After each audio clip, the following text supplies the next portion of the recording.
Well, hi, this is Custom Works. I'm Clint Allen, and today we're going to talk about repairing your 7.3 and emails that I have received and people who come in looking for help.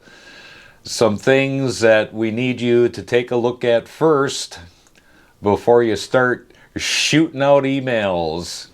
Stick around.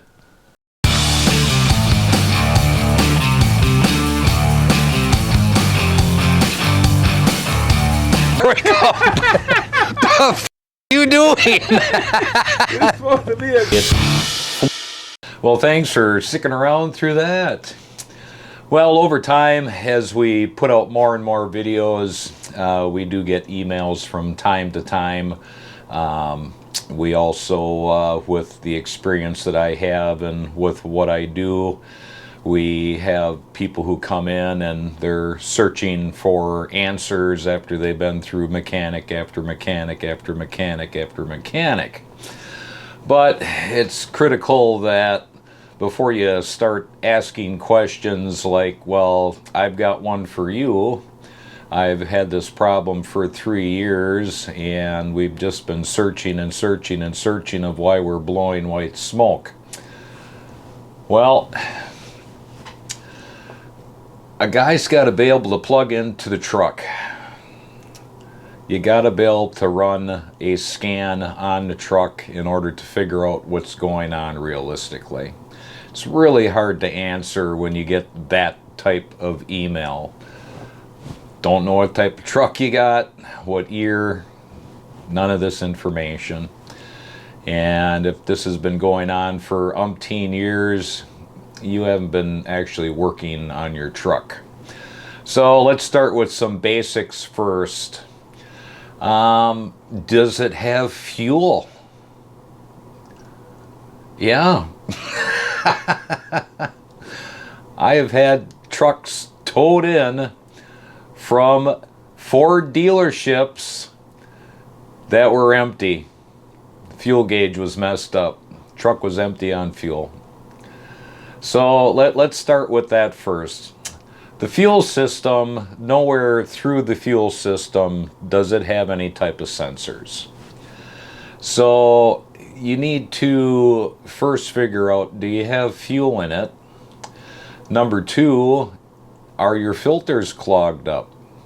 You have two filters in the tank. You've got a filter up in the fuel bowl. And you've got a pressure spring that comes off of that fuel bowl. You need to check the pressure, make sure that it's above 50 psi. Anything below 50 psi, the truck is not going to run correctly. It's going to send bad information to the map sensor, thinking that there's something wrong with the map sensor, when all it is that the fuel is being restricted. So those are one of the things that you need to investigate. Also oil. Does it have oil? I've literally have had individuals pull up, oh, well, you know, there's something wrong with the injectors. It's not running right. Yeah, shut off the truck. Pull out the old dipstick. 3 gallons low on oil. These Huey injectors, these 7.3s, need to have oil completely to the top. Every time you get in your vehicle, or at least once a week, get out there, open that hood, make sure there's oil in the pan. Make sure it's up at the top of the mark of the crosshair. And as far as oil goes, over time I get a lot of questions about, you know, what do you use for oil? And the simple fact is that these 7.3s are old technology. Now, when I rebuild one, I go through and I clearance all of the bearings. So they have the tightest tolerance possible, but yours wasn't done that way. When you use these 100% full synthetic oils and 7.3s, it thins out. It thins out a lot. Synthetic oils are absolutely fantastic. Let me just mark that right now. I'm not against any synthetic oils. I use a lot of them depending on the situation and the motor. But in a 7.3, these full synthetic oils just are not the answer. You really need to be looking for a semi-synthetic if you want to use synthetic. They do run the best basically on old Dino oil. The reason being is that those injectors and the motor were designed and built to work on that type of technology. Now, I'm not saying if you've been using synthetic for a long time, a full synthetic, that you should stop. No. If you like that and that's your decision, that's fine. I'm just telling you that if you're going to crank up the miles on that synthetic oil, it's going to get very thin and it is going to cause runnability problems. Just expect that. So let's move on from there. Filters. Let's make sure that we're using good quality filters for the oil, for the fuel bowl. Let's make sure once again that you drop that tank at some point in time and you check the filters on the pickup straw. These things clog up very easily because of the crap diesel that we do have, especially in the United States. So make sure that all your filters are good quality. Make sure that they're being changed regularly. Let's also make sure, because there is basically no lubrication in diesel like it used to be, that you put in some additives that are going to give you some lubricity and some cleaning of those injectors. Every once in a while throughout the year, before you change your oil, probably about 500 miles before you change your oil, use some hot shot in the oil. Get everything cleaned up in there, and then, change your oil and start out fresh and clean, and the injectors are clean. Just good advice there. But back to the having people send over emails of, well, I have this problem, or I have that problem, or this problem. There's a lot going on, and you can see in the background here. So let's start with the PCM. The PCM from Ford is probably the most fantastic, well-built computer that there is out on the market. Unless you've been doing some welding on your truck without unplugging the batteries and unplugging the PCM, that's usually the only time, unless you get hit by lightning, and that's rare, but it's the only time that you're probably going to run into problems with that PCM. But let's take a look at everything that, the PCM is doing. So the PCM, you've got the foot pedal, you've got the transmission, you've got the ICM, and the ICM, by the way, changes DC voltage to AC voltage, just so if you haven't been aware of that. That's why it's very critical that all the wiring in the truck, because these things do have a lot of age on them, that all the wiring is checked throughout the vehicle. And a couple of videos back, I also suggested that you get a new wiring harness for the top of the motor. Consider it a performance upgrade. You have eliminated one huge major part of runnability problems by putting in a brand new wiring harness. Goes a long ways. But you have multiple sensors on top of multiple sensors that are checking this part of the motor, that part of the motor, this part of the motor, that part of the motor. And when one is out of funk, that throws everybody else out of funk. And it's very critical that when you start having running problems, that you plug in, go down to your automotive store if you don't have a scanner, and have them plug in and get your PO codes out of it. It's going to tell you a lot of what's going on. And once again, just because it might throw a code for a map sensor you need to take a look at your fuel system, because your fuel system, if it's starving the injectors, it's going to trip the map sensor and also cause runnability and white smoking problems. And these are the situations that you need to first assess before you start looking for help, because it could be something just as simple as a clogged filter. Now, when we're considering runnability problems or issues that you're having, what we have to assume is that you have good oil pressure, you have good injectors compression, that all of the basic internal functions of that motor are working properly. There are a few years that 7.3s did have problems with the cams. So if your valves and lifters are not opening and closing all the way, that could be your problem right there. And you would find that out if you do a compression test most of the time. 90% of the time you're going to find that problem. So doing a compression test, if you don't have the items to do a compression test, it's a very simple gauge and a conversion kit that you can hook right into your glow plugs. You can do a real easy compression test that way. There are a few years of 7.3s that did have a valve pressure problem where the springs were set too tight and were causing the valve to pull itself through the head. Now, another thing that we want to check on is exhaust manifolds. Are the exhaust manifolds sealed? If you're not getting enough of the exhaust up to that turbo, you're gonna have issues with runnability because it's not pushing enough air and you're not getting enough of it into the cylinders, which is going to also cause, high EGTs.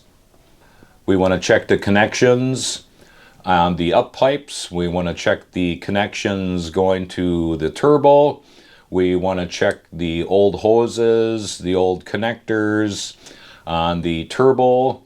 So we want to check for exhaust leaks. Are the exhaust manifolds tight? Have we got any leaks at the exhaust manifolds?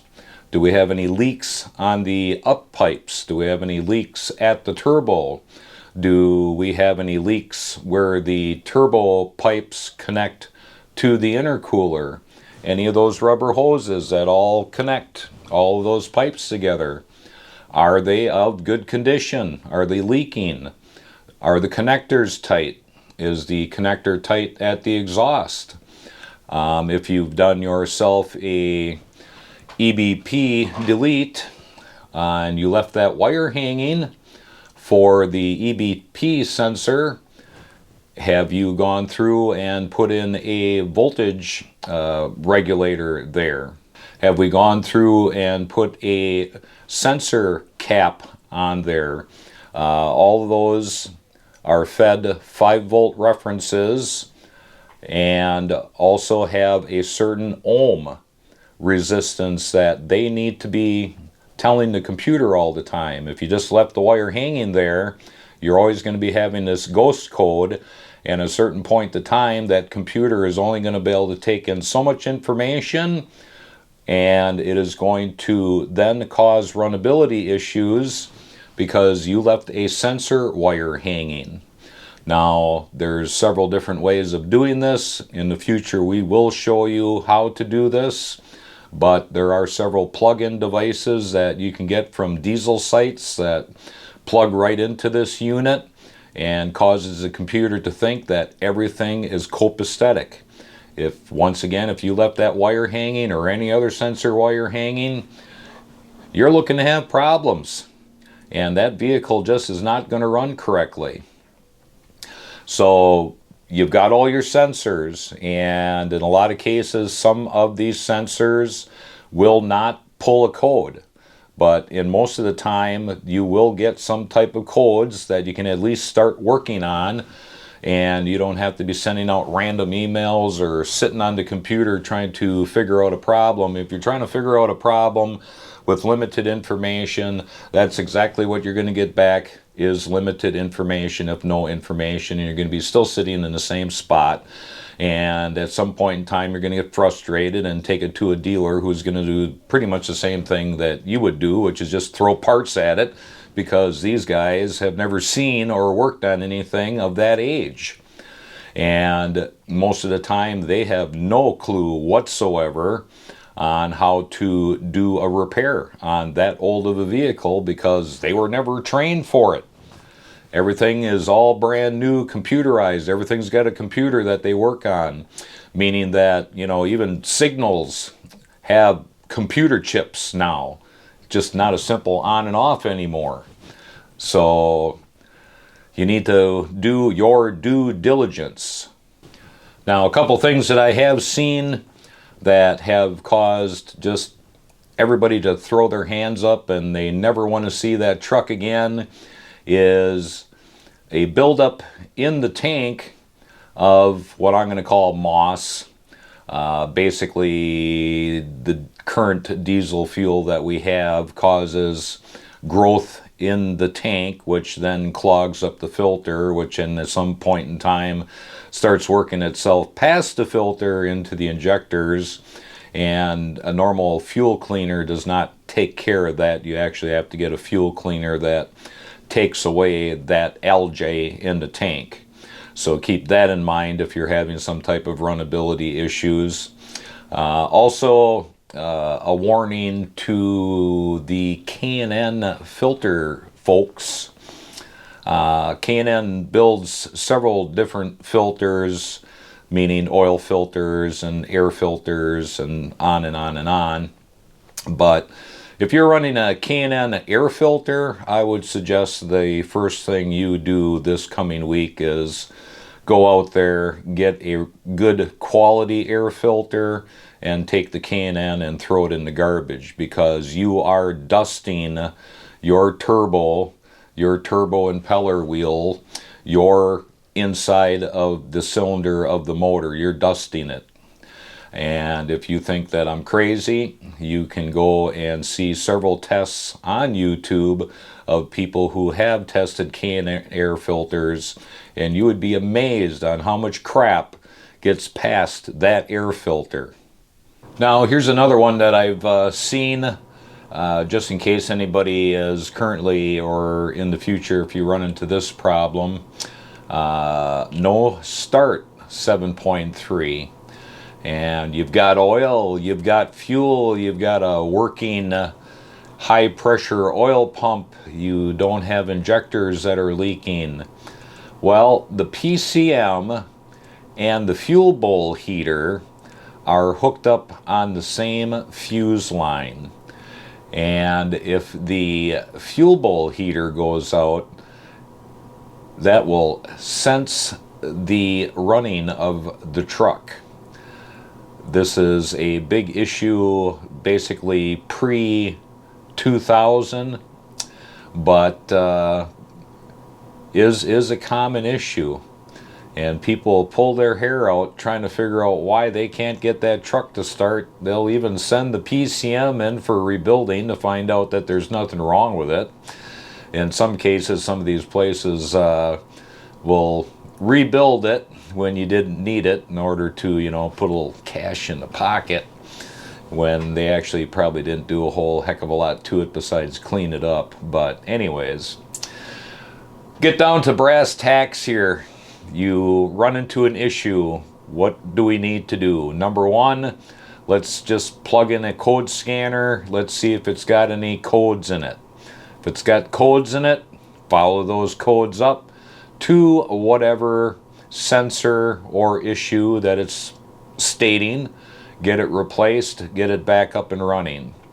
If it doesn't throw a code, fuel, oil, filters, check for leaks, check for wires, check for hoses. Let's do all this first. Let's do a due diligent check on everything in the motor.